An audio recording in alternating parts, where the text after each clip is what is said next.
There seems to be this idea that because of immigration and changing demographics that the British class system has weakened or changed somehow. But as far as I'm concerned, it seems like the opposite has happened. So the British class system is really very different to how society in, say, the US or some other European societies is structured. And so to understand why it has not changed when so many other things have, we first really need to look at what the British class system actually is. So a useful frame to look at this with is not the usual ladder metaphor where you climb up rung by rung. It's much more like a theatre, a stage where you are cast a role in which you have no say. You learn how loudly to speak, how directly to disagree, how much ambition is acceptable before it becomes awkward. What makes the system so resilient is that it's enforced horizontally, not from above, like people seem to think it's the elite or the establishment, but that's not it. It's enforced by peers, by colleagues, by friends, by families, by people who have internalized the same unwritten rules and now instinctively defend them. So they don't believe in class as an idea. It's just that a deviation feels extremely uncomfortable. You can go for long periods without noticing or thinking about class, but if you leave your social circle or you change your job, you move to a different part of the country, or you just come into contact with different people, you will notice it. So if you hadn't already guessed, I would be categorized as middle class, at least by upbringing, education, and social circles. So my accent might sound a bit weird now because I've been out of the country for over 20 years, which has finally given me a bit of clarity on this issue of class. So sometimes the only way really to see things clearly is to remove yourself from the environment entirely. Now, if class were purely about money, I would not be middle class at all. I grew up poor enough to qualify for a government grant at university.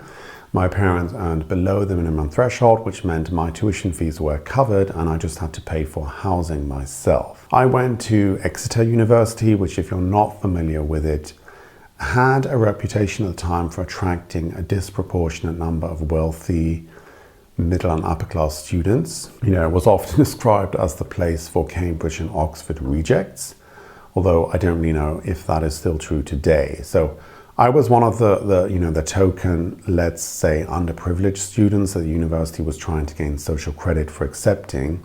And I saved up for university by working on construction sites and farms.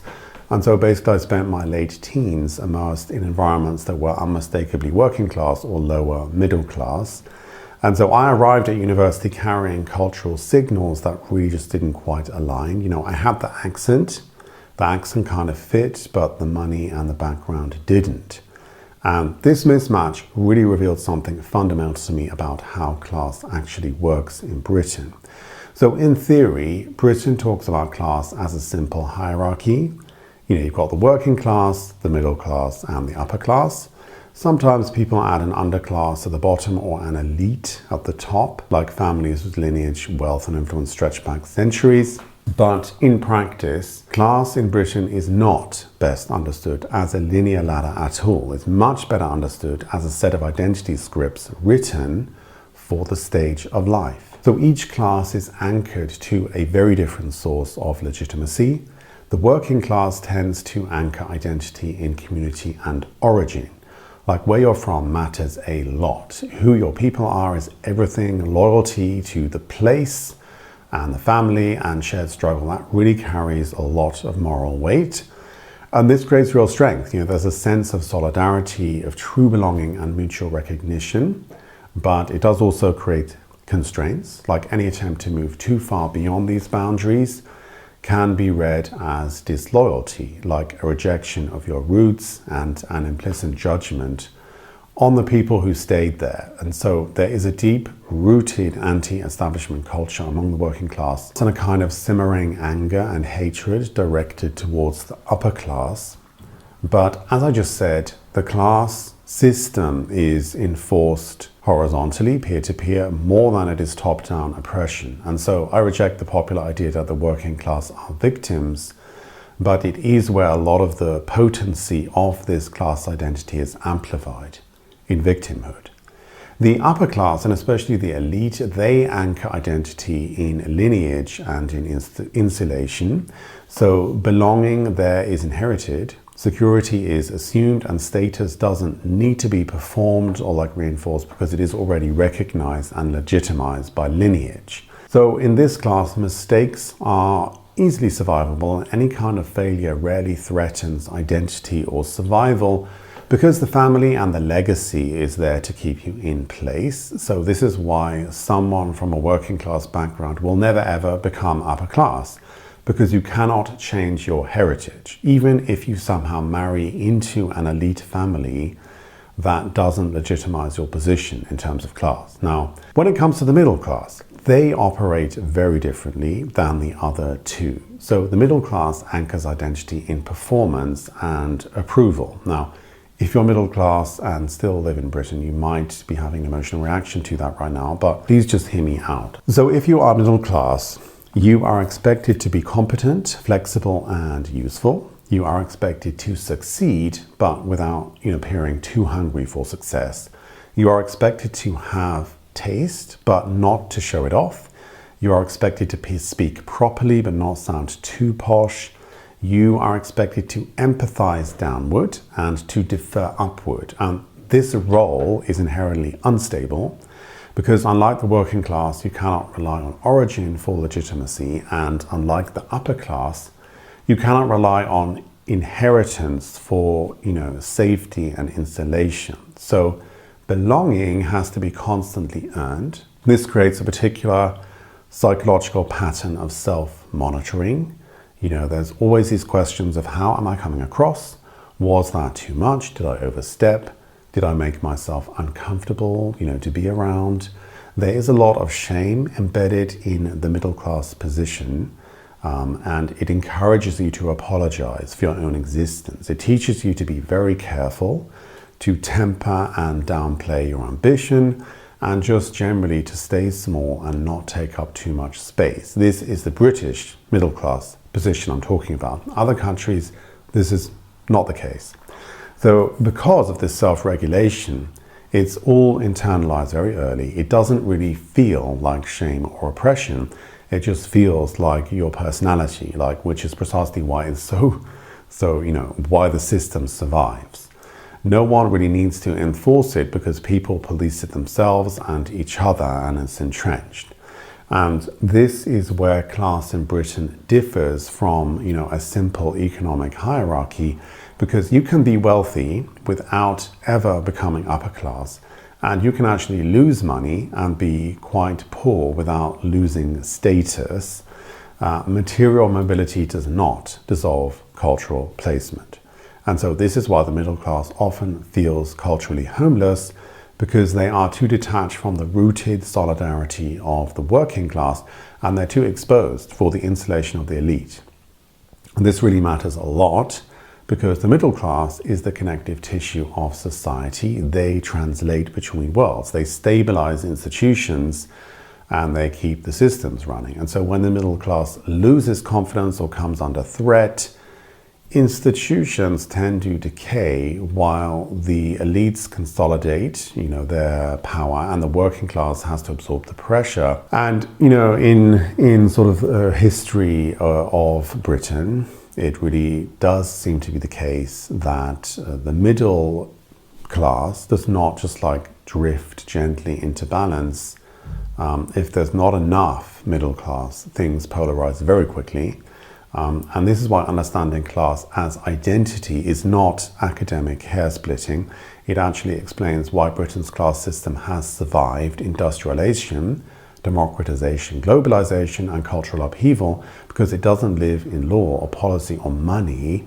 It lives in how people learn to speak, aspire to defer, and how people identify with things like belonging. Now, when it comes to immigration, people get very confused. They think that this somehow changes the whole story, the whole class dynamic, but it hasn't changed anything. There is a belief, especially in liberal and professional circles, that mass migration would dilute Britain's class system, that increased diversity would weaken old hierarchies and soften inherited roles.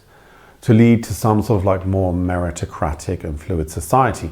Now, there is research on this, but because it is a really prickly topic, studies struggle to articulate anything meaningful. So my take is that in practice, the opposite has actually happened. Migration hasn't dismantled Britain's class system, it's actually exposed it. And in doing so has actually helped to entrench it.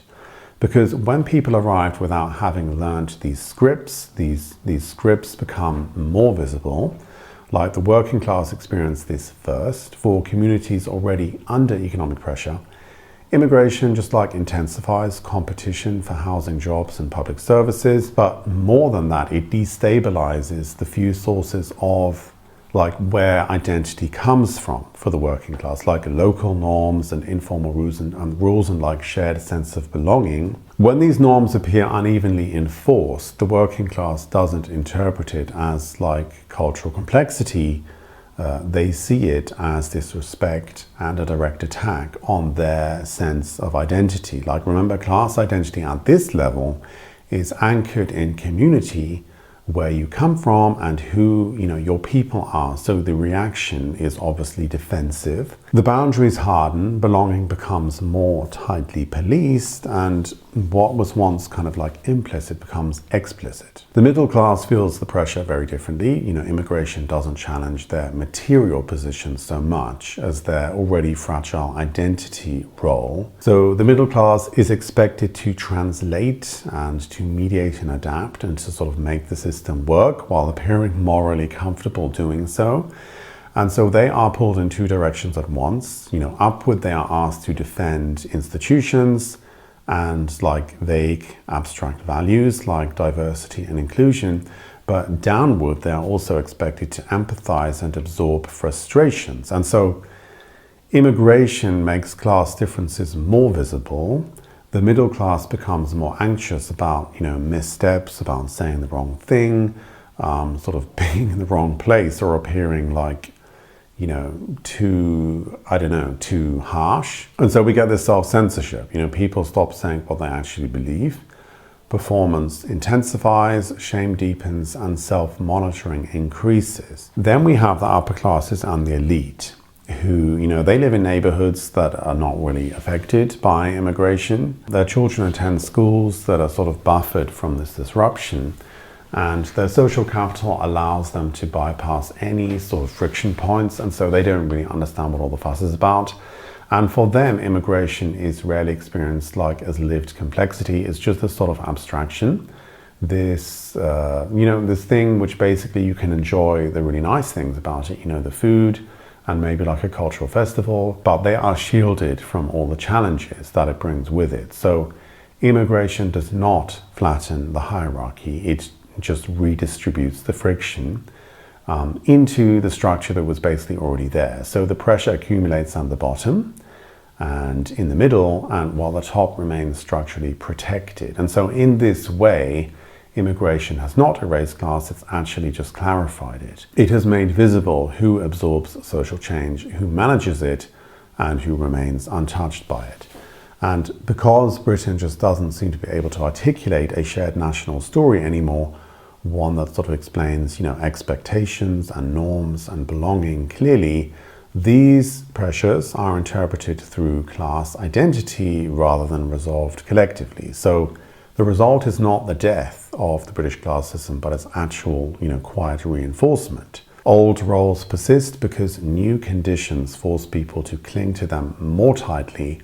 And the irony is this: at the very moment Britain presents itself as fluid and open and post-class, class has become much more psychologically salient than it has been for decades. As I mentioned before, Britain's class system has survived because it is enforced peer-to-peer and internalized as instinct.